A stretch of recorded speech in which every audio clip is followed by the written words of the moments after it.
Hello my YouTube family, কেমন আছো তোমরা সবাই? আশা করছি সবাই ভালো আছো। আমি অনেক ভালো আছি। আজকে নিয়ে এসেছি আবার একটা নতুন ভিডিও। তো অনেক দিন ধরেই দেখছি কিছু ভিডিওতে চুলের রেমেডি অনেকগুলো দেখাচ্ছে। আমারও খুব চুল হচ্ছে, তো ভাবলাম আমি একবার ট্রাই করে দেখি এটা তেলটা বানিয়ে। তো আজকে বানিয়েছি, বানানোটা তো আর তোমাদেরকে দেখাতে পারলাম না।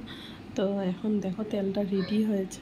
এই দেখো, এই পেঁয়াজ, তারপরে লং, কালো জিরে, মেথি, কারি পাতা দিয়ে তেলটাকে, নারকেল তেলকে খুব ভালো করে করে জাল করে এভাবে তেলটা হয়েছে। এখন আমি লাগিয়ে দেখব, যদি যদি আমি কিছু ভালো রেজাল্ট পাই তাহলে একদিন বানানোর প্রসেসটা তোমাদেরকেও দেখাবো।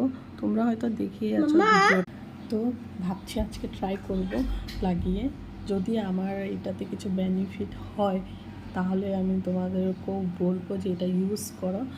তাহলে ভাবলাম অনেক কিছুই তো দেখায়, এবার এটা ট্রাই করে দেখি অ্যাকচুয়াল হয় কি হয় না, আমার চুল পড়া বন্ধ হয় কি হয় না। তো এই জন্য বানালাম, তোমরাও হয়তো দেখেছো ভিডিওটা। তো এই আর কি। তো আজকে রান্নাও সেরকম কিছু নেই, তো সিম্পল। কালকে যেহেতু অনেক কিছু রান্নাবান্না ছিল, অনেক কিছু খাওয়া দাওয়া হয়েছে, এই জন্য আজকে একদম সিম্পল খাওয়া।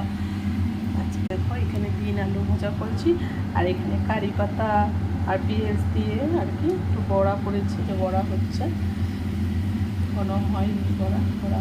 আর ভাত আর ডাল, বাস আজকে একদম সিম্পল। কালকে একদম এদিকে মাছের মাথা, মাংস এসব সব কিছু খাওয়া হয়েছে, অনেক কিছু তেলাক্ত জিনিস, এই জন্য আজকে একদম সিম্পল রান্না করেছি। তো আমার ভিডিওগুলো কেমন লাগে, যদি তোমাদের ভালো লেগে থাকে তাহলে আমার চ্যানেলটাকে সাবস্ক্রাইব করবে, আমার ভিডিওগুলোকে লাইক করবে, কমেন্ট করবে, শেয়ার করতে একদমই ভুলবেন। আজকের মতো টাটা, তোমরা সবাই ভালো থেকো, সুস্থ থেকো, দেখা হচ্ছে পরের ভিডিওতে।